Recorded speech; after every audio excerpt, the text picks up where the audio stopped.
जिन पर तेरा इनाम हुआ। ये जो लोग हैं ना, मगदूबी अलैहिम वलद्दालीन, एक गिरोह यहूदियों का है और एक ईसाइयों का है। कहा जा रहा है या अल्लाह ना यहूदियों के रास्ते पे चला और ना ईसाइयों के रास्ते पे चला, हमें तो अबू बकर सिद्दीक के रास्ते पे चला, हमें तो उमर फारूक के रास्ते पे चला, उस्मान गनी, मौला अली और जनाब अबू हुरैरा के रास्ते पे चला। अब ये सूरह फातिहा का तो मैंने मुकम्मल तर्जुमा अर्ज किया। सूरह बकरा ये कुरान मजीद की सबसे बड़ी सूरह है। एक हदीस इसकी फजीलत पे सुन ले। नबी करीम अलैहिस्सलाम ने फरमाया जिस घर में सूरत बकरा पढ़ी जाए ना, फरमाया जिन क्या वहां से तो शैतान भी भाग जाता है।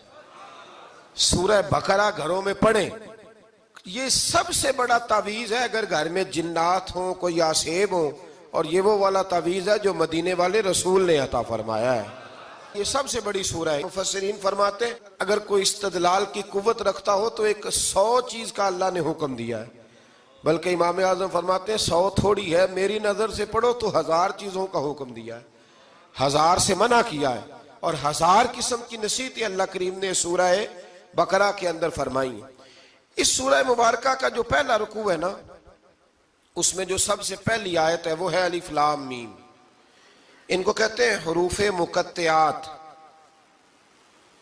पहला लफ्ज ही जब कोई कुरान मजीद का पढ़ता है ना, बहुत बड़ा आलिम फाजिल, बहुत बड़ा मुहद्दिस, तो उसे ये कहना पड़ता है कि मैं नहीं जानता, अल्लाह जानता है या अल्लाह का रसूल जानता है। अलिफ लाम मीम का माना हम नहीं जानते, अल्लाह जाने या अल्लाह का रसूल जाने, या जिसको वो दोनों बता दे वो जानता है, वरना ये अल्लाह और उसके रसूल का राज है।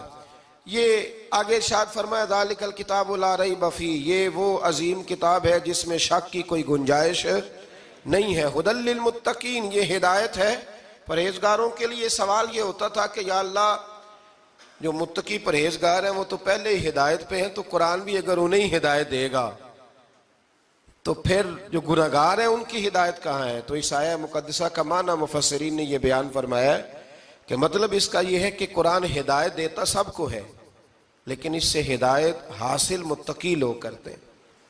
बारिश बरसती है ना सब जगहों पे, लेकिन अगर किसी ने फर्श कराया हो, टाइलें लगवाई हो, तो वहां फल फूल उग सकते हैं, सब्जा उग सकता है। उसके लिए जमीन का जरखेज होना शर्त है। कुरान मजीद सबको हिदायत देता है, लेकिन कुरान मजीद से हिदायत लेते वो है जिन्हें अल्लाह ने तकवे वाला दिल अता फरमाया है, डरने वाला दिल दिया। आगे जो आयात है ना 5, उनमें अल्लाह तबारक व तआला ने मुत्तकी लोगों की फजीलत बयान की है, निशानियां बयान की हैं कि वो कौन होते हैं। उनमें पहला इरशाद फरमाया कि मुत्तकी वो होता है जो गैब पे ईमान ले आता है, इस चक्कर में नहीं पड़ता कि आंखों से देखूंगा तो मानूंगा। और दूसरा फरमाया मुत्तकी वो होता है जो नमाज कायम करता है और अल्लाह के दिए हुए रिस्क से अल्लाह के रास्ते में खर्च करता है। और तीसरा फरमाया मुत्तकी वो होते हैं क्या महबूब जो कुरान हमने आप पे नाजिल किया उस पर भी ईमान लाते हैं, और जो आपसे पहले नाजिल किया गया उस पर भी ईमान लाते हैं, यानी तौरात को, ज़बूर को, इंजील को, इसको भी वो मानते हैं। और फिर अल्लाह करीम ने फरमाया उलाइका अला हुदम मिर रब्बिहिम व उलाइका हुमुल मुफलिहून।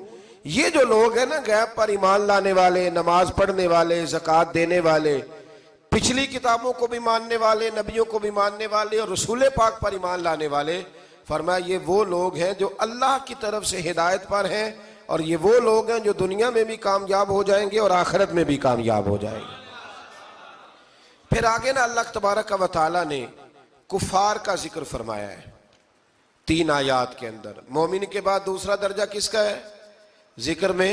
काफिर का। पहले बात हुई 5 आयात में मोमिनों की, अब 3 आयात में जिक्र किया गया पक्के काफिरों का। मोमिन वो होता है जुबान से भी अल्लाह और उसके रसूल को माने, उनकी लाई हुई चीज़ों को माने और दिल से भी तस्लीम करे।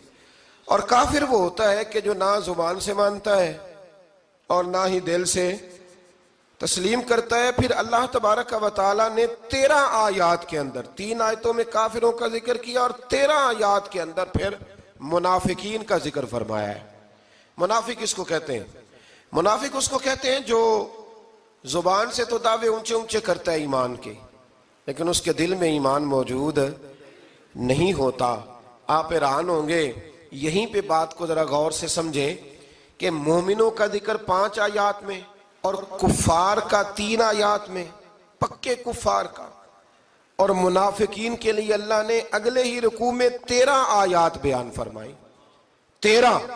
ये खतरनाक गिरोह है मुनाफिकीन का, ये खौफनाक लोग हैं। ये वो छुपी हुई बीमारी है कि जिसको पकड़ना थोड़ा मुश्किल है। कुछ बीमारियों को डॉक्टर कहते हैं ना, ये खामोश कातिल है, कत्ल कर देती है पर पता नहीं लगने देती। इसी तरह मुनाफिकीन का टोला है। कुरान मजीद कहता है इन मुनाफिकीन के बारे में, वमिनन नासी मन यक़ूलु आमन्ना बिल्लाहि व बिल यौमिल आखिरी व मा हुम बिमुमिनीन। ऐ महबूब, कुछ लोग कहते हैं हम अल्लाह और आखिरत पर ईमान लाए, लेकिन वो ईमान लाने वाले नहीं है। तो जब रब कहता है नहीं है, आज किसी को कह दिया जाए ना कि वो बंदा झूठा कलमा पढ़ता है, उसकी बातें नहीं बताती, तो कहते हो आप एक कलमा गो को बुरा कह रहे। तो यहां तो अल्लाह उनके कलमे का भी ऐलान फरमा रहा है और उनके निफाक का भी ऐलान 13 आयात में। और रब फरमाता है युखादिऊन अल्लाह वल्लज़ीना आमनू वमा यखदऊन इल्ला अनफुसहुम वमा यशउरून। फरमाया वो अल्लाह को धोखा देना चाहते हैं मोमिनों को, हालांकि नहीं धोखा देते मगर अपनी ही जानों को, उन्हें शऊर ही नहीं। अल्लाह तबारक व तआला ने 13 आयात के अंदर, मक्का मुकर्रमा में मुनाफिक कोई नहीं था जब तक हुजूर ने हिजरत नहीं की थी। क्यों? इसलिए कि वहां जो कलमा पढ़ता था उसे मार खानी पड़ती थी। तो किसी को क्या मुसीबत पड़ी थी झूठा कलमा पढ़ के मार खाए।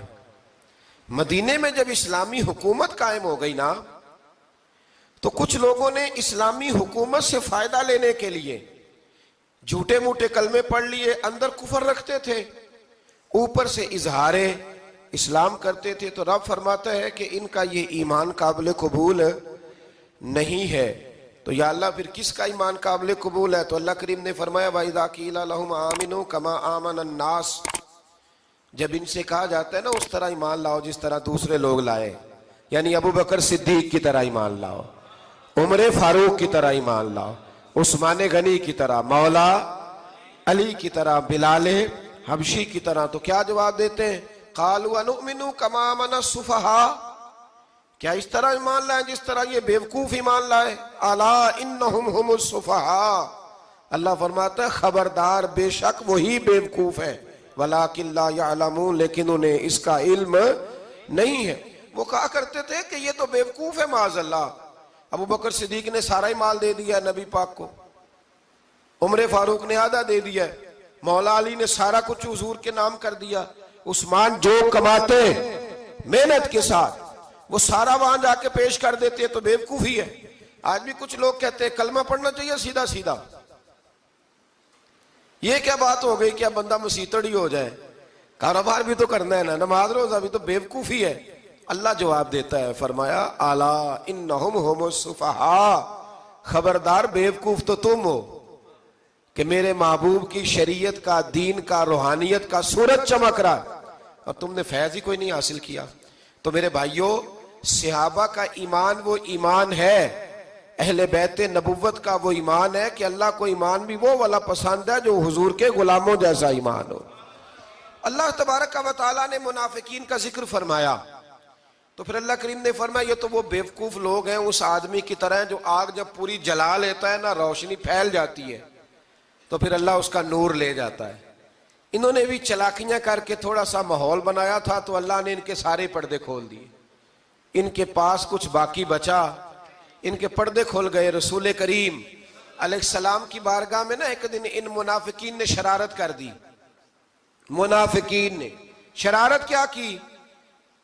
जब हुजूर सल्लल्लाहु अलैहि वसल्लम ने फरमाया ना पूछो जो पूछना है, तो इमाम राजी कहते हैं ये पीछे नमाजें पढ़ते थे, ये 313 थे हुजूर के पीछे। अगर मदीने में रह के मुनाफिक हो सकते हैं तो बाकी मुल्कों में भी तो हो ही सकते हैं ना जी। हुजूर के पीछे नमाजें पढ़ते थे, तो एक दिन कहने लगे नहीं ये कहते हैं जो मर्जी पूछो तो हम पीछे नमाजें पढ़ते हैं, हमारा इन्हें पता नहीं। जब ये इतराज किया ना हुजूर के इल्म पर, आप समझ लें कि हुजूर के इल्म पर इतराज करना तरीका किसका है? तरीका किसका है हुजूर के इल्म मुबारक पर इतराज करना? कहने लगे पीछे नमाजें पढ़ते इन्हें पता ही नहीं। जब ये कहा तो अल्लाह के रसूल ने ना, जुमे वाला दिन था, हुजूर ने फरमाया मेरे इल्म पर एतराज करते हो? 70 बंदे नाम लेकर और वल्दियतें लेकर, बल्कि बहुत सारे ऐसे थे जिन्हें कन्फर्म हो गया कि वल्दियत असल में है क्या, उन्हें तय हो गया। हुजूर के बेअदब के लिए ये तय करना भी मुश्किल होता है ना। तय हो गया कि वल्दियत है क्या, 70 बंदे नाम लेके हुजूर ने मस्जिद नबी